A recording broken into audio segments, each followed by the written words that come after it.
and welcome everyone to another Roulette Rivals 17 Swiss round 4 match between Graory and Qrescent. Joining me on the Shoutcast today is In4Fun. Welcome. Hey Curry, hey everyone, how's everybody doing? I hope everybody is doing very good and well for this match. I was stumbling around. Not sure where it was going. Yeah, I always start the sentence like this, and then I realize it doesn't really work out that way. But yeah, I hope everybody is excited and ready for this match. Starting in just under a minute now, we will be heading to Hokkaido first, which was Graory's map pick, and afterwards we will head to Berlin, which was picked by Qrescent. Afterwards, at least one, possibly 3 random maps yet to come, but for now, we are starting in Hokkaido. This is basically the top match of the round and the top match of the tournament yet. You can count Mu, who hasn't lost a map but is not playing in round 4, but other than him, these are the only 2 perfect players left. 3 matches played, 9 maps played, 9 maps won, 3 points won. Of course, the perfect record will end in just 1 map, and the perfect win streak will end in up to 5. Hopefully, the perfect 5. But yeah, Graory and Qrescent number 1 and number 2 before the round, and could they be number 1 and number 2 in the knockout stage in the grand final? See about it, I guess. And first spin, I guess I can take it. Yes, go ahead, please. Sure. Starting in Hokkaido, we have Eric Soder as Assault Rifle as Resort Security and Yuki Yamazaki Falling Object as a Hospital Director. Interesting one. Yeah, you said it. The only players who've won everything so far that they have. So, bit of a tricky spin maybe to start. We got a Falling Object Yuki in there, which for trained players, I want to say, is probably not an issue, but if you're not familiar with it, it can cause some hiccups.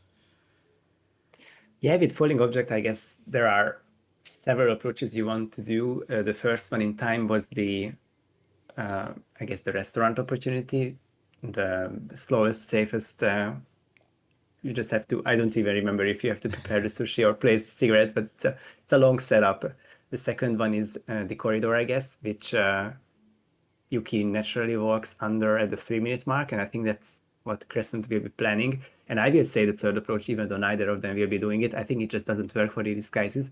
But nowadays you can place a phone. You can place a phone at many places, and with a phone lure, phone chain, you can bring any NPC to basically anywhere you want. And that's the one that is being used most often lately, just making it I guess a minute 15-second kill or anything like that, minute 30 before the 2-minute mark. Yeah, both of them are I want to say, looking at the hallway falling object thingy. But see both of them started off with an immediate hospital director grab. Graory picking up the resort security here very nicely, and will likely get the Soda's kill about now, as we see assault rifle in hand. Couple shots taken. So it was very resistant today, but there's the final shot. And first kill for for Graory. Qrescent's kill won't be that far behind, but of course, he is currently 1 kill down. What's more important to me, though, is the in-game time at the top. Qrescent will be getting this first kill in 10 or 15 seconds, and we'll have the perfect lineup for the Yuki kill. I think with this start, it's closer to 3:15 or anything like that. And it will be the same timing for both players. And with that, I think, I was going to say that it will be the 3:15 for both players, but Graory with the phone, later phone approach, still has the timing for it and could have this second kill in a very good time. I guess depends all if you can pull this off without getting spotted, which is not a given for sure. But here comes Yuki. Our guards follow closely behind. But that is a very nice falling object kill.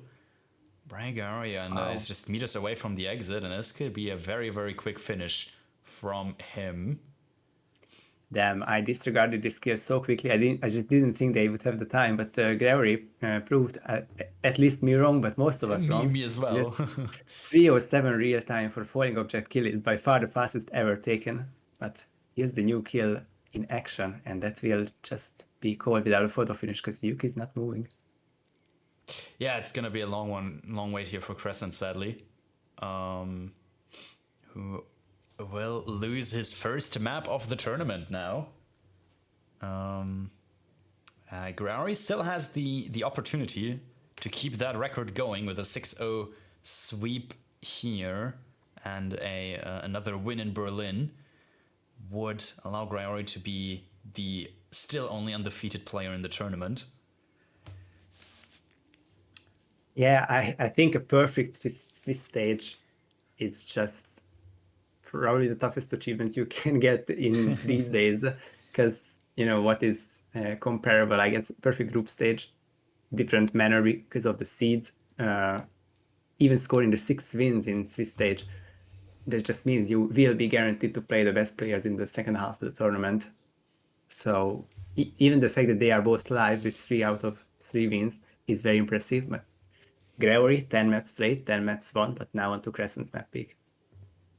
Yeah, stat-wise, here we don't see the huges of differences. I want to say on Hokkaido, I think Graory did have the better statistics with I think it was a 6-1 there. Qrescent 4-3 something maybe, I can't quite remember. This time around, however, 4-2 on Graory's end and 4-1 on Qrescent, so about equal times played. Graory has one more loss than Qrescent, but the personal bests very differently. 7 minutes 42 compared to 4 minutes 51. Of course, all depends on the spin, but that is a big difference indeed. Of course, there could be many reasons why Qrescent chose Berlin. I was looking at Graory's page first, and the PB could be something that stands out. But the experience would definitely go against the Berlin pick, because other than Hokkaido, which, as you said, 6 wins, 1 loss, was Graory's most played map, Berlin is the second most, tied to Dartmoor actually.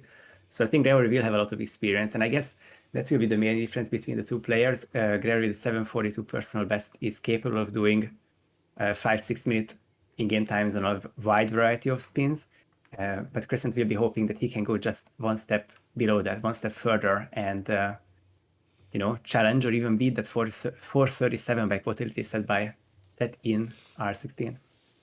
Yeah, probably. And at this point, it might just be comfort pick from Qrescent or something. Map. I mean, with 4-1, it's probably a map that he can for sure play, which at this point makes perfect sense. At a certain level, it's not really about picking maps that your opponent is bad at anymore, because at a certain level, there are no real maps where someone is truly bad at. So it's just picking something you can yourself be confident on and might do good on. And I guess that's what Qrescent's plan here is. Yeah, Chongqing banned by Graory, something that points towards quick and straightforward maps. Although Qrescent also banned the quick and straightforward map in New York, so I guess it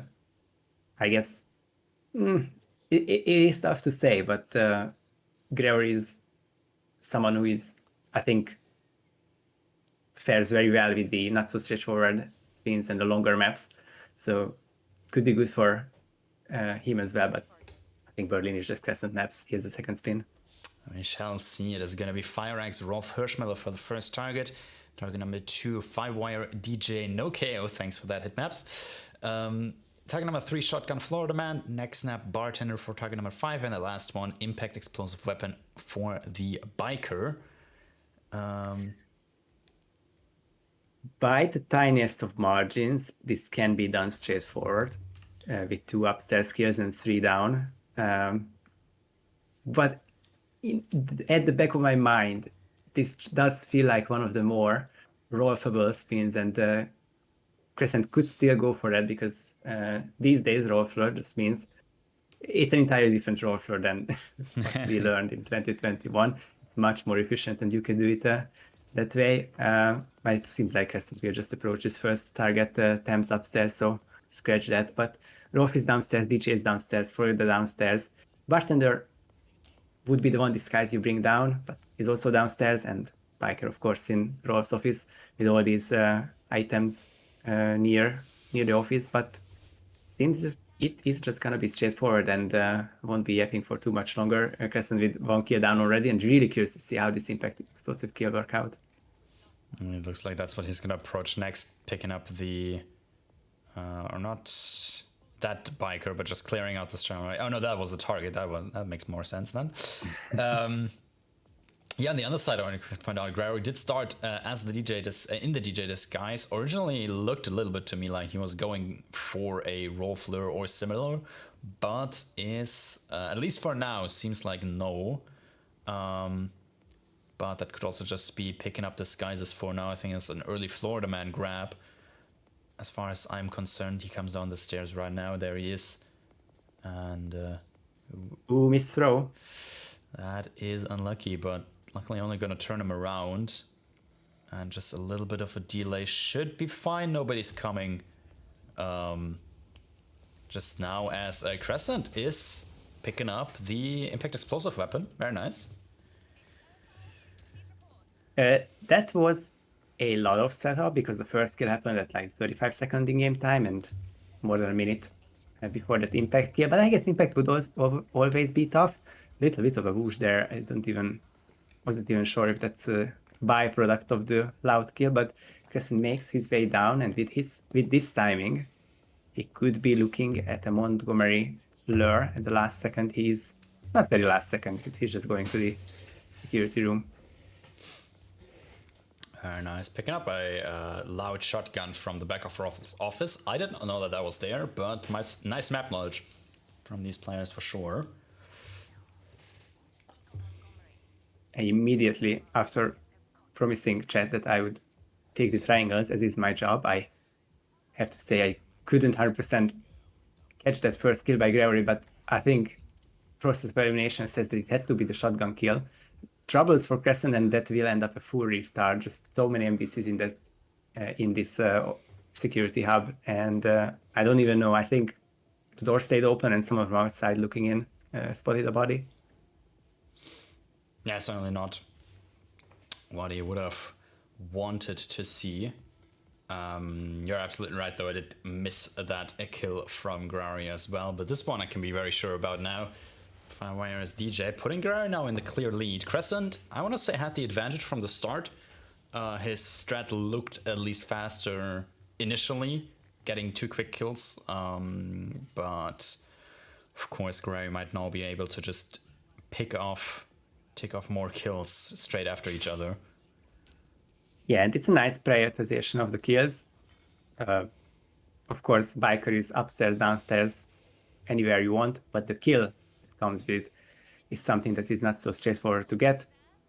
And he'll be making this boiler room soundproof, and that will be 3 out of 5 kills down, with the 4th one on the way. Was looking for any extra explosions or searching, but that was actually soundproof, so nice. Nice indeed. Just missing 2 kills. Fire Axe, Hirschmiller, the guys he's currently bringing up. Both the players now have the impact explosive kill. Qrescent just picked it up again. This time I feel like it was faster than previously. But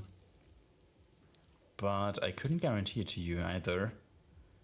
Yeah, that was certainly quicker. And okay, no enforcers. Yeah, they are still enforcing a bit, but works out fine. And Qrescent, I think, learning from his previous sweep, will just end up isolating them, Hendrik and Montgomery, on these stairs, because no more loud kills left to do. I think that's just very sensible.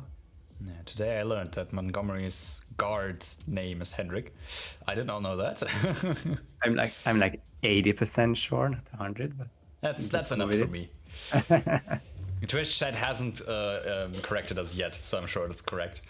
True.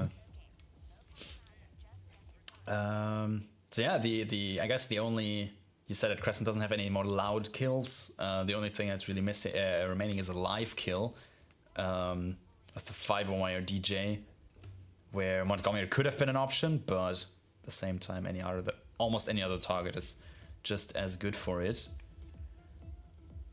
Bit of an unconventional Lowenthal kill for graory. It wasn't the usual proxy trigger, and I saw him at the boxes, which graory is looking at right now, but he was luring him up the stairs, which looked safe and looked practiced, and just seems simplest. So graory 4 kills down, and he's missing the simplest kill of them all and the simplest disguise of these 5 because the bartender is a free disguise near club crew start, and the next snap is already in the loadout. So graory not so far from finishing, and Qrescent does have a quick in-game time, but I'm not. This could be coming back to bite me, but I don't think it's photo finish range still. Yeah, no, missing 2 kills still. Long drag here. I'm not sure what this body is for. I mean, it kind of has to be Shotgun Florida Man. So It was a late mark on me, but it was Fiberwire DJ previously because Banner was lured down a while ago. it was it was FireX Rolf, I want to say. I think. Not that it's gonna be, sorry, yeah. because this is gonna be the, you don't need to unmark it because this is the kill right here, and then actually Qrescent is not too far behind. Both players missing 1 kill, but Qrescent definitely missing the harder disguise for it. Yeah, if graory wasn't so close to finishing, and I guess this chain could take a while and could be wrong, like, period. But other than that, it will still be graory's map because Qrescent has made the further man sick. It is just gonna take, I think, just a bit too long to KO him in the security bathroom and then get a disguise and get this final soundproof shot. That's 2 more KOs to go, by the way. So Qrescent is, I don't know, graory is still not getting this last kill, and I don't know if he has the key, kill number 5, but the key does appear there. So it's could be a graory win, but very close. I'm gonna say it's likely within photo finish range. Actually, Qrescent just got the kill, and he's as a really close exit nearby.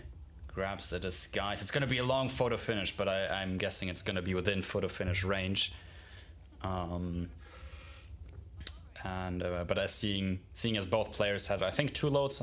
Actually, I'm not sure if graory restarted, actually. No, with 8 minutes real time and 7 minutes in-game time, it likely didn't restart. But that is, what is that, 21 seconds between them? 19 seconds, but yeah. 19, but I think it's a favorable difference because Qrescent's 2 tries won't be as long, especially on PC, especially on new gen, quote unquote. Yeah, but did see it very nicely. Qrescent definitely had the faster strategy here. I mean, in-game time I think was something around 5 minutes for something compared to graory 7. So yeah, Qrescent almost could have done the spin twice in the time graory finished, but we did see away from him. I guess that was kind of the story that we were anticipating here. Graory is very much capable of doing these 6-7 minutes first tries. He did so, and Qrescent is capable of those 4 or 5 minute tries. And if it's a first try, it's a win. If it's not a first try, it can still be a win, but not against graory, who is now 11 for 11 in R17. Indeed, and a win on this next map could still keep him at that undefeated number 1 spot to be precise. It's going to be Haven Island, our first random map, in just under 3 minutes.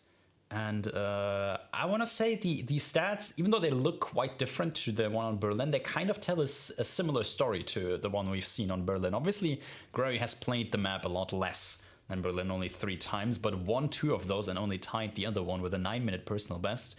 Qrescent, more wins, a loss more, but a better personal best as well. So yeah, it's really going to come down to who can get their first try to work, really. All right, Corey. Yeah, sorry, go ahead. Sorry. I think I was finished. So. All right, then I can ask you a trivia question, because Qrescent has 4 wins, 1 loss, and 1 tie. But who did he tie to? If you ask me like that, I feel like it's gonna be me, but I'm actually not gonna be sure. All right, I'll wait until you let us know, but it is actually different than graory's tie, because graory has photo finish tied late in RWC 2024, and that is the story that I can tell, because it's more closely affected to me. It was his final match of the group stage against Pijero, and I think graory needed 3 points to top the group, and lost Dartmoor and looked behind on Haven Island, but he clutched up, tied Pijero in Haven, and won Berlin, and won his rookie group by 1 point ahead of me. So I wasn't really happy. Yeah, I can imagine. Qrescent did actually tie against me all the way back in RR14. It's the very first Haven that he played. We had a timeout draw on it was a kind of a tricky spin, at least at that time for sure. Tyson no KO in the suit and a Steven falling object. And a boat captain in there as well, just for good measure. So certainly not the easiest first Haven spin you can get. Yeah. We will come back to that because that was foreshadowing, even though you don't know it yet. I don't want to go any further in that. 40 seconds we to go. We will play the exact same spin as all those years ago. All those years being RR14, of course, and it's only like a single one. Yeah, imagine a throwback tournament. You just play famous and infamous spins from the past. You don't know which one exactly, but it's a tool which always has its own stories. That would actually go hard, I want to say. That's an interesting idea. Well, there we go. Something to do before the World Championship.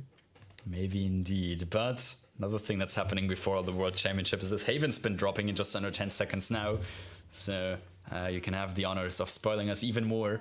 All right. What have we gone with this spin? So with the stream delay now, I can actually reveal that this is actually another Tyson suit no KO spin, just like the one that you mentioned, the Qrescent tied on. It is Tyson next snap suit NT-KO, Steven Bradley letter opener as Villa Guard, and Ludmila Vetrova Machete as Resort Guard. Obviously, one kill doesn't make a spin. Timeout, tieable, but and especially here the other two kills are very straightforward, but still Tyson suit.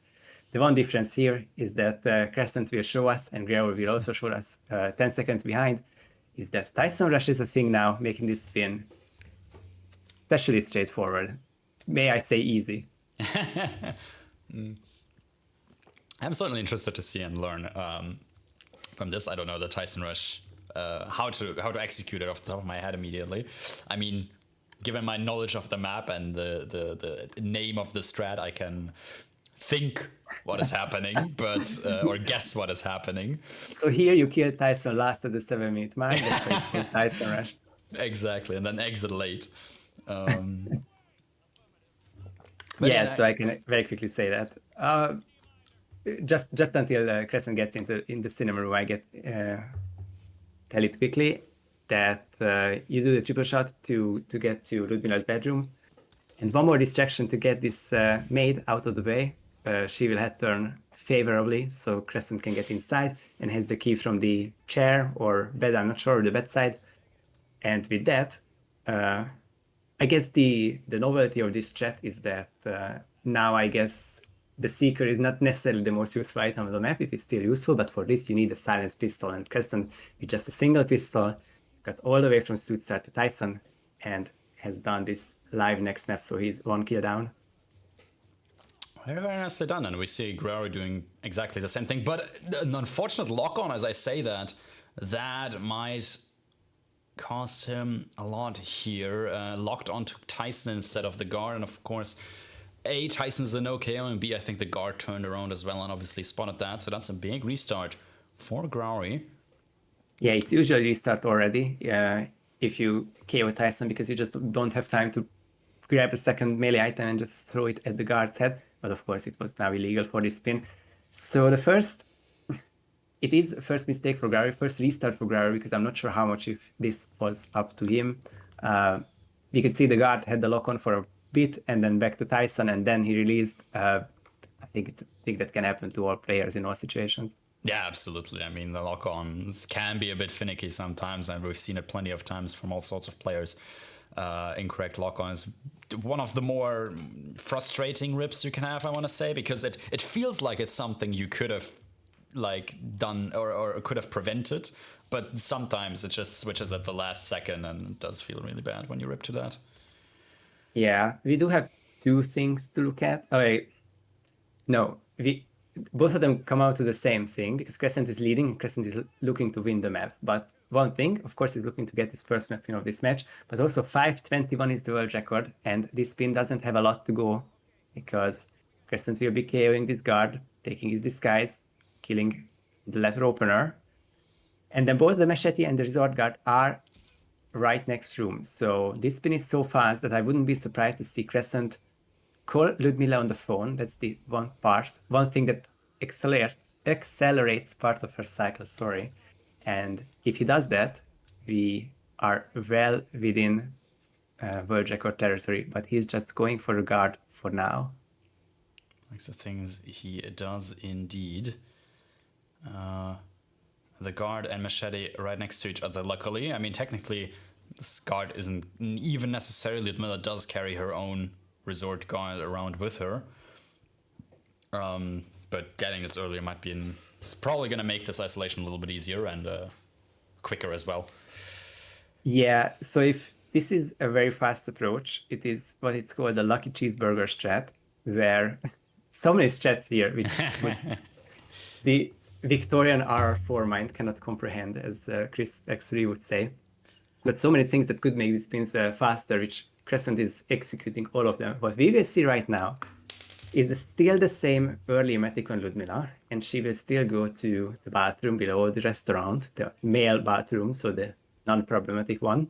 But now Qrescent will be exiting this spin in 30 seconds, which makes it very close to the world record, because then one item, a knockdown item will bring Ludmila down, a burger, a banana, anything like that. And it only gives a question mark to these NPCs, to these guards. Now, I just hope that we will actually see this in action. Qrescent may not have. Qrescent does not have anything, nothing to knock Ludmila down with, but maybe with these lures, or it's going to be a huge risk for Qrescent. He's going for record, going for the map win. He might just give up on this and go straight forward. And I want to say map record time is done by now. We did see the little bar disappear on the time at the bottom. It's gonna still get this very early. I mean, depending on how quickly the guard walks, this could be an issue, but it doesn't seem to be. Qrescent 5 minutes 48, very quick time indeed still. And yeah, looks to get the first map win of this match. Very nicely done. I'm very interested to see graory might stop this one. 5:08 is Qrescent's final time.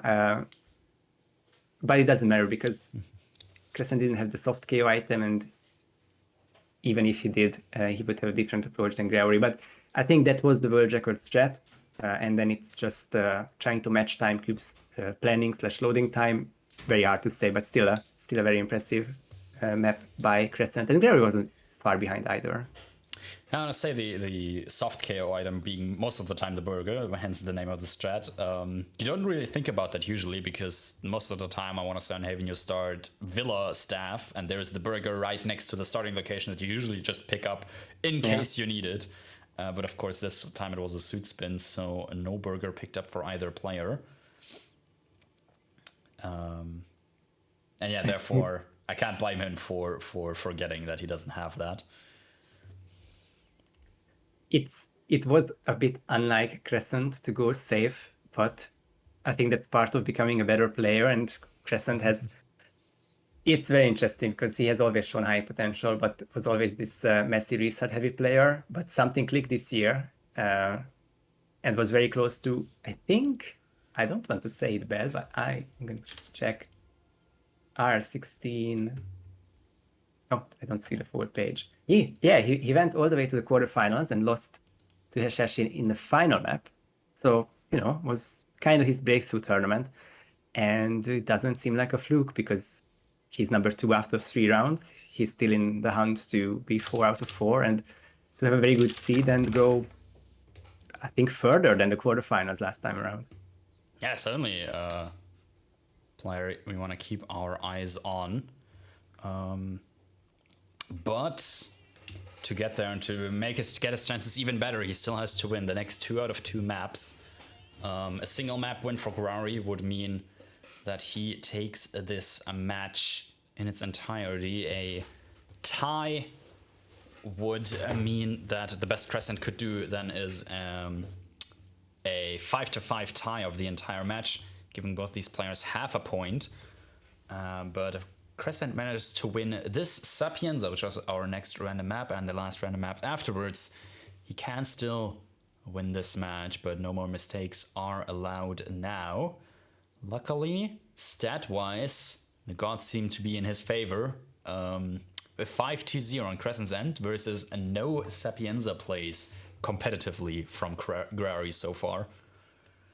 Oh, poor Gregory. I hope he watched the Roulette Resources or at least Target Cycles, because I don't know how he will manage on the hardest of the Season 1 maps overall. To be serious though, this is Gregory's debut on his 19th and final map. Before this match he played on 18 of 19.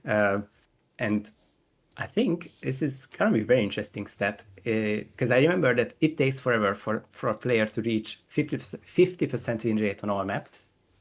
But now he has 50% on all 18 that he's played. So if he wins Sapienza, he joins a very elite group of, I guess it is literally called no weaknesses, because then he will have no weaknesses. I think you're right about that, at least about the name. Yeah, it is no weaknesses. 50% on win rate, at least 50% win rate on all maps at the same time for at least once. So yeah, this Sapienza might be his entry ticket, but at the same time, could also be his downfall. Let us see. I forgot whose turn it is, but I think it's mine actually. Is it? I can't remember. It is gonna be Sylvia Caruso next snap as the lab technician and Francesca DeSantis Hatchet as private detective. I didn't know it was actually called detective. I thought it was private investigator, but that might be Dartmoor taken over here. That's definitely in Dartmoor, and I think it's only in Dartmoor, but good catch. And I found a couple of disguises and items which were called differently way back when, but I think this has always been private detective. And private detective spins have always been star default and go for detective first. For this, I expect this to be a do not improvise spin. I don't know. Like, it doesn't feel great to go for detective. Grab the hatchet and friendly 230 if you can, but I think that's just the best thing possible. I can't think anything faster and safer than that. Yeah, probably it's going to be in the strat for both players. We see Qrescent, early grab of the detective right here. Grau doing something similar. This is a disguise grab that you can rip to very easily if you don't know what you're doing. There are a lot of prying eyes around, but if you can get the timing right, maybe distract an NPC or two, can certainly get this grab all nice and done like these players. Yeah, it's pretty fine in the beginning, and they did both do one specific distraction. One used the coin to delay the second lady, and the other used the briefcase to delay the first lady. But they both got the disguise, and they are, I think, going to grab the hatchet. Likely, yeah. You do, as you said, do not improvise. So you likely have until 2:30-ish to get to Francesca and do the first kill. So still more than a minute to kill for both these players. Big whoosh on Crescent's end there. But yeah, they do have the time to grab the hatchet now, hopefully. All things considered. Oh, I think that was another big whoosh. I'm gonna check on the replay. No, yeah, Crescent is getting in a risky territory, and I'm not exactly sure what to make of this right now. Gregory using a proxy disguise and Crescent as well. This is something I did not think would be... Well, it is handy, but I kind of never seen it before. This lure into this room, and now both players are doing it. Yeah, very interesting one. But I want to say it's probably for the better. You can get around this outside area. Ooh, although it's not working out for Crescent, the guard. Now he's walking around the corner. Okay, it's fine actually. 47's luckily not spotted there. Yeah, it's not terribly difficult to get around this outside area in a trespassing disguise, but there are some guards, for example, these two that Graory is walking by right now, that can see you and you need to somehow walk around. So having a legal disguise certainly makes it easier. I am really curious how much graory practiced this specific sequence. I guess not down to a disguise, but he seems fairly confident, although this will be close, but maybe with a friendly delay. But starting in an outside disguise, going to the mansion, luring one mansion guard, taking the hatchet, going back to the chest pass in disguise, and still make Frenny. It's going to be 245, but with this flick, Frenny is delayed, or Frenny tries to be delayed. Another window. The window. Now it worked out, I think. Nice. I think that is a turnaround Franny, and graory successfully did the delay there. She will stay in office for a little bit longer, and Gray can get that first kill done. Qrescent with all the whooshes going around, the guard not cooperating like he wanted to, couldn't get the hatchet before isolating Francesca, so he has to go all the way down and back up again. In the meantime, Gray did pick up this first kill. And it's not terrible for Qrescent because he is in a very safe disguise, although gets caught on cameras, so it's going to be a bit of a delay. But Qrescent has a fairly safe way back up to Franny. No more guards that will enter that room. And I guess the shot at the 4.5 minute mark will not be far. Silvio won't be far if you shoot it at that point, because I think the fireplace is next part of his cycle, but I don't think you can do anything better than graory. 230 plus, I guess, taxes, but now very straightforward second kill, and of course second kill following the cave lockdown. Indeed, I'm actually not sure if that was intended or not, because graory did wait for Silvio to start running again, start walking away before comering and then KOing the guards, but of course this makes a lot of sense, gets him just a little bit closer to the lab technician.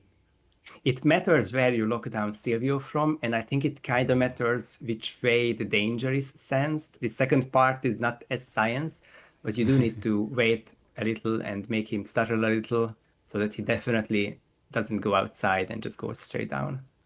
That is a fair point. You do want to make sure he does lock down to here. Graory just gonna take this lab technician up here, probably plant the EMP as well while he's at it, and a next snap, and it's gonna be a quick kill for Graory soon. Qrescent in the meantime did catch up a little bit, got the Francesca kill, getting the lockdown on Silvio now, so not far behind, but at least by the looks of things for now, it's gonna be too much behind. Yeah, I think just another spinware. And I don't know the full numbers, but Qrescent felt like he's 15, 30 or 60 seconds behind. Not terribly behind, but Graory was just too quick and too solid and consistent. Not a sweep, but Graory takes his fourth win in 4 matches. Indeed, a single map lost in the entire tournament so far. Certainly a strong showing from him, but Qrescent not to be counted out easily. As we said, it's just a couple, 30, 40 seconds behind a Graory here. Unfortunately, going to be a little too slow, but against other opponents, this is certainly enough to take the win here. Yeah, I'm 524 against, I think, a low 6, and Qrescent had to improvise a little because he was just slower to some points and didn't end up risking it. It was definitely interesting to see Qrescent going more on the safer route, didn't want to cause mayhem, didn't want to try to improvise his way out of the spins. And that is an approach which wasn't good enough against Graory this match, but it definitely can be good against anyone, including Graory, if the other player starts making mistakes. Because for Qrescent, other than this stutter in Sapienza and one Berlin rip, I don't think either players have done anything big. Of course, one more rip in Haven by Graory, but close to flawless match by both. Very impressive. Absolutely, and we did mention it. This was a match at the top of the standings, and now Graory currently stands alone at the top. 4 points different of 5.5 now. While Qrescent will remain on 3 points for now. Graory with that, I'm not gonna confirm anything here, I think, but I want to say it's very, very likely that he'll make the knockout stage with these 4 points. But also Qrescent on 3 right now, still looking a very strong 2 more rounds ahead of him to grab up to 2 more points. So lots of chances still to make it through the Swiss stage and into the final one. I don't think anyone is doubting that. We do have some more matches upcoming. This is a roulette-filled evening. The next match is happening in just over 18 minutes over on Crazy4Daisy's channel. It's going to be Komboichuk versus Omni, playing on Sapienza and Haven Island again, in case you wanted to see more of those maps. And of course, more random maps to follow. And another match today at 23 o'clock Central European Summertime. It's going to be Fly For You versus Channel Reindeer, also playing Haven Island and Colorado. So a Haven-filled evening. I couldn't be happier myself. No caster for that match yet, but I'm sure we'll find some. And then we do have some more matches tomorrow and I want to say on Thursday as well, which is probably the deadline for this round as well, I'm guessing. Yes, yep. Thursday 19th is the last day of the round. Oh. Right. Any closing thoughts about the match, In4Fun? I think it was GG's to both players and a very high-level match. If you tell me that this is going to be either of the semifinals or maybe the final itself in come middle of July, so in 3.5 weeks' time, I would not be surprised because they are, I think, along with Potility, the 3 best players of the tournament so far. Yeah, certainly did look like it, and definitely curious what the future rounds will bring. But yeah, at that point, I guess all we have left to say is to thank you all very, very much for watching. We hope you enjoyed the cast. Thanks to the 2 players for playing. Congratulations to graory for winning this one, and best of luck to both of them for the remainder of the Swiss stage. And thanks to In4Fun for adminning and co-casting this match with me. You're welcome, and you're welcome. It's been a lot of fun, and yeah, thanks all of you for watching, and we hope to see you soon in another Roulette Rivals match, or in just over 16 minutes over on Crazy4Daisy's channel. Thank you, and goodbye.